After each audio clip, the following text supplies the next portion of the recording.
बिस्मिल्लाहिर्रहमानिर्रहीम। आज हम सेकेंड ईयर फ़िज़िक्स चैप्टर 20 जिसका नाम न्यूक्लियर फ़िज़िक्स है उसे स्टार्ट करेंगे। सबसे पहले न्यूक्लियर फ़िज़िक्स क्या है?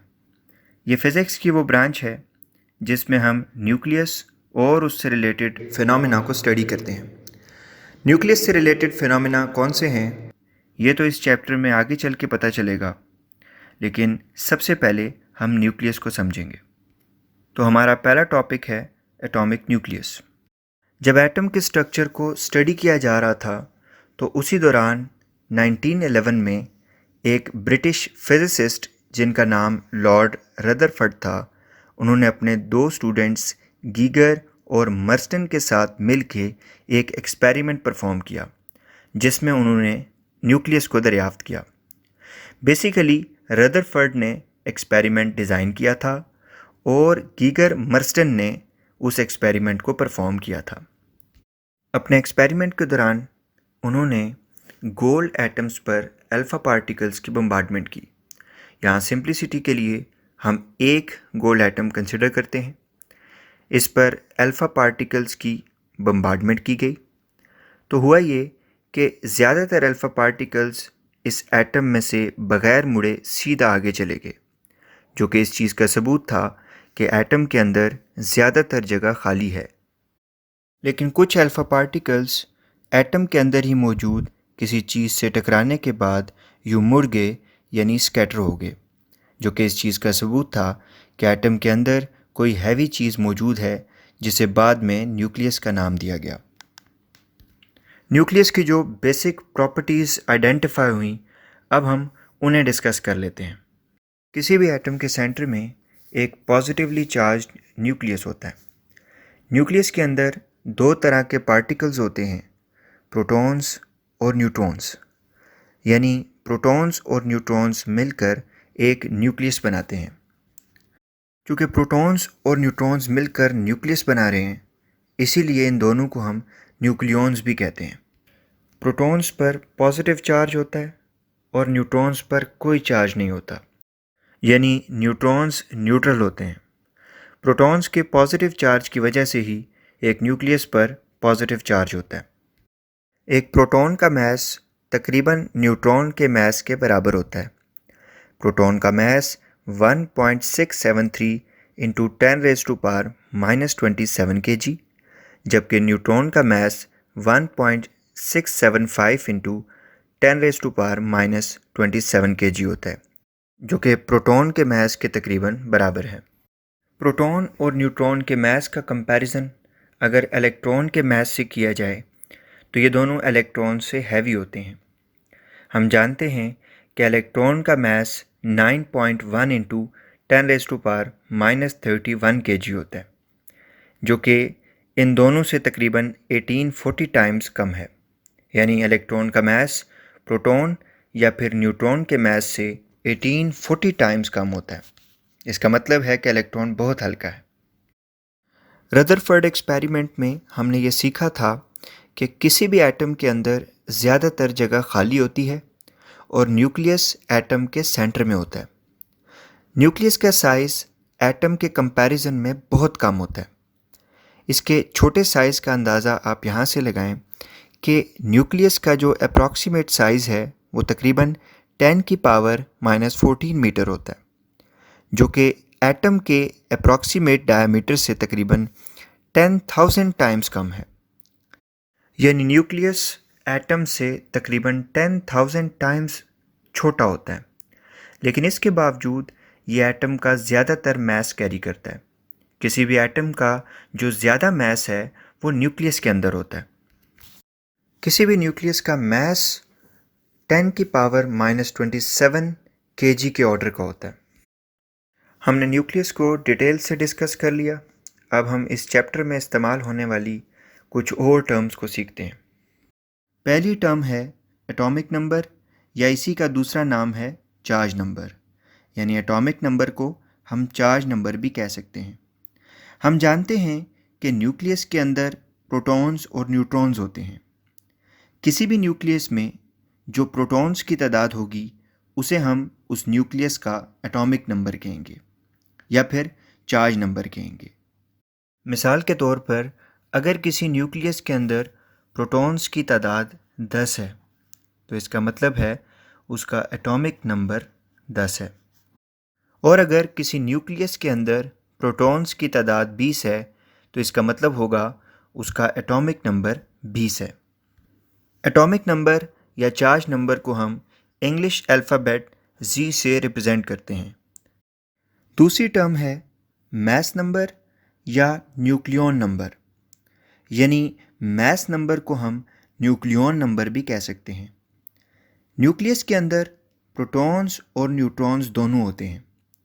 किसी न्यूक्लियस के अंदर प्रोटॉन्स और न्यूट्रॉन्स की जो टोटल तादाद होती है उसे हम मास नंबर कहते हैं।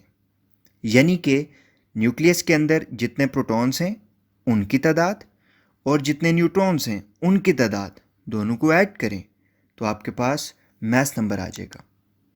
मास नंबर की इक्वेशन को अगर हम यहाँ दोबारा से लिखें तो मास नंबर बराबर होगा number of protons plus number of neutrons. Mass number को हम कैपिटल A से रिप्रेजेंट करते हैं। नंबर ऑफ़ प्रोटॉन्स ये एटॉमिक नंबर या चार्ज नंबर होता है, इसे Z से रिप्रेजेंट करते हैं, प्लस नंबर ऑफ़ न्यूट्रॉन्स को हम कैपिटल N से रिप्रेजेंट करते हैं।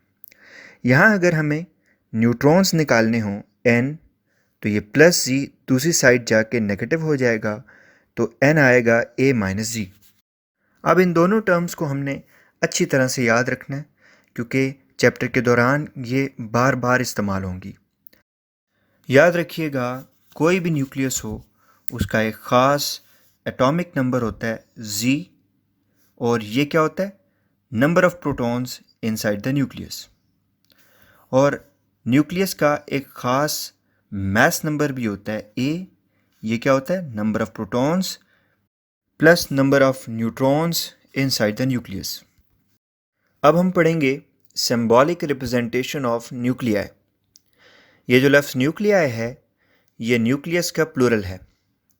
इस टॉपिक में हम सीखेंगे कि किसी भी एलिमेंट या फिर उसके न्यूक्लियस को in terms of mass number और चार्ज नंबर कैसे लिखते हैं। सपोज़ हमारे पास कोई भी एलिमेंट है X, उसका मास नंबर है A, उसका चार्ज नंबर है Z। तो इसे सिंबॉलिकली लिखेंगे।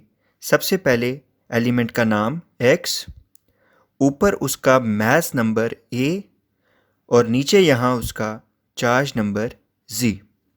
यानी पहले लिखेंगे एलिमेंट का नाम जो भी है X, ऊपर यहाँ उसका मास नंबर A और नीचे यहाँ उसका charge number Z। Symbolic representation में ये जो ऊपर लिखा मास नंबर A है इसे यहाँ के बजाय यहाँ भी लिख सकते हैं। यानी X इसी तरह, मास नंबर A अब इस साइड पे ऊपर और चार्ज नंबर Z वहीं जहाँ ये पहले था। अब कुछ एग्जांपल्स कंसिडर करते हैं। सोडियम को हम रिप्रेजेंट करते हैं Na से।